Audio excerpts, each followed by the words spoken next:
Longevity Fortress was located about 150 miles from the capital, belonging neither to the Northern Heaven province nor the metropolitan area. Originally a massive fortress protecting the capital's outer perimeter, its scale was immense. Standing here, one could imagine how fierce the ancient war between Wu and Viet was when the front line once reached this very place. But after the Diem Chow incident and Wu's victory, Viet was forced to cede 9 districts, pushing the northern border back hundreds of miles. Since then, Longevity Fortress fell into ruin, and now it served as a temporary gathering point for Shen Lang, who had spent months and tens of thousands of gold coins sending people throughout the Viet Kingdom to finally collect 700 individuals with spirit bloodlines. Afterward, he secretly mobilized military forces to escort them back to the capital. These were the elite seeds for a future trump card legion, each as precious as solid gold. After an arduous journey, the 700 people finally gathered at Longevity Fortress, standing atop the high walls with anxious hearts. More than 200 of my former subordinates had also arrived, along with 800 warriors from the Heavenly Way Society as an escort. Tomorrow, another 1,000 Nirvana soldiers and 3,000 city guards will move north to provide support. Mobilizing more than 1,000 masters for protection like this is truly an alarming luxury. Looking down from the city walls at the crowd just leaving the carriages, their bodies were thin and covered in wounds, their eyes dull as they lowered their heads in silence, trembling as if their souls had fled. It was hard to believe that in just a few months, they would transform into the powerful Nirvana army. The mere thought was chilling. Inside the fortress, everyone lit fires to cook. Even in a deserted fortress, they were meticulous in every detail, checking the drinking water carefully multiple times before boiling it for cooking. According to Shen Lang's calculations, most toxins would lose their effect when boiled, and any remaining could be detected with a test paper he created. Only after confirming it was safe did more than 1,000 warriors dare to raise their bowls. But half an hour later, an incident occurred. Tu Huan and the Heavenly Way Society warriors began to feel dizzy. Their limbs went limp, their vision blurred as if covered in mist, and they could not stand steadily, seeing overlapping shadows everywhere. Something is wrong, the water is poisoned, Tu Yuan shouted while still conscious.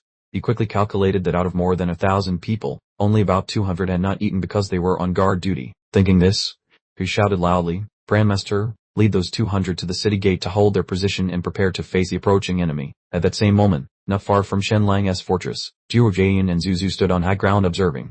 "The poison of Mount Fuju is indeed formidable," Zhuo Jian said, "but why not use a stronger lethal poison to wipe them all out and be done with it?" Zuzu replied that Shen Lang was extremely cunning and most lethal poisons would be detected by his test paper. Only soul leaving powder could seep silently into the water without leaving a trace, because it was not actually a lethal poison, but rather a type of hallucinogen. More importantly, among those who ate were the 700 spirit bloodline holders, the seeds of the trump card legion. How could they all be killed? Soul leaving powder only causes the user to fall into madness and hallucinations for an hour or two before wearing off without being life-threatening. This shows that both the Crown Prince and the Third Prince value those 700 people. Young Master Shu, it is your turn to act. Just then, the signal rocket soared straight into the sky from Longevity Fortress. Chu Dingyu immediately recognized it as the signal to start the battle. "Attack!" He roared like thunder. 2,000 hidden Argent Society warriors surged forward like a crashing flood. The 4 peak masters beside Jirojayan also immediately entered the fray. Their primary target was to surround and attack Tu Huan. Although they struck down many enemies, the numerical disparity was too great, making it essentially impossible to hold them off. Without a moment's hesitation, Lai Tangqiu said briefly, "I'll handle it." As soon as he spoke, he charged straight ahead into the danger that awaited like the wide, open mouth of a demon.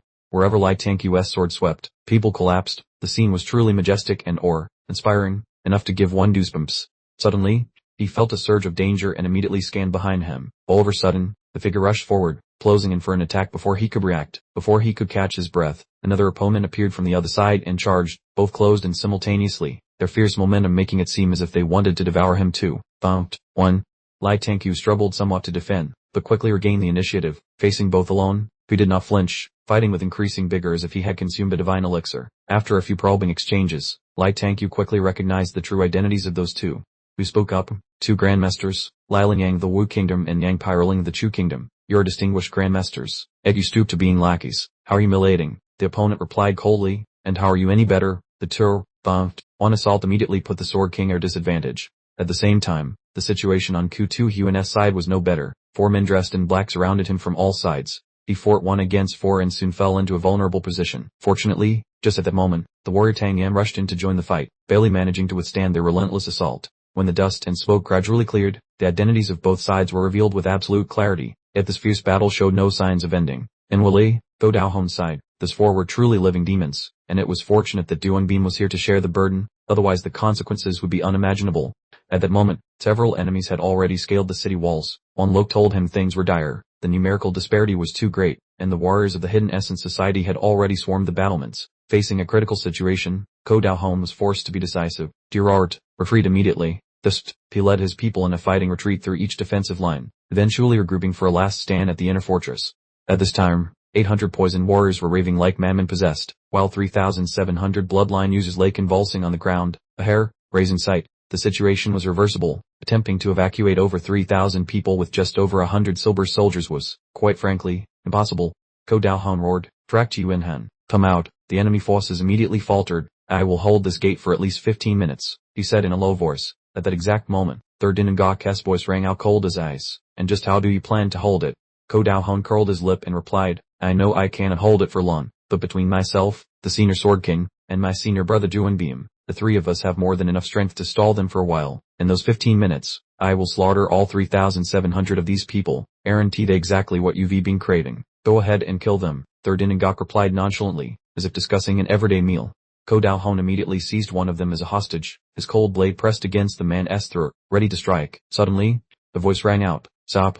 Track Chi Wen-han spoke up to intervene. She calculated inwardly that His Highness needed them alive, not a pile of corpses. As soon as he saw Track Chi Wen-han, Ko Dao Hon shouted, "Release our people immediately, or I will slaughter every bloodline user here." Young Master Shen truly values them, but he values his brothers even more. These men have followed me for years, and I cannot stand by and watch them perish.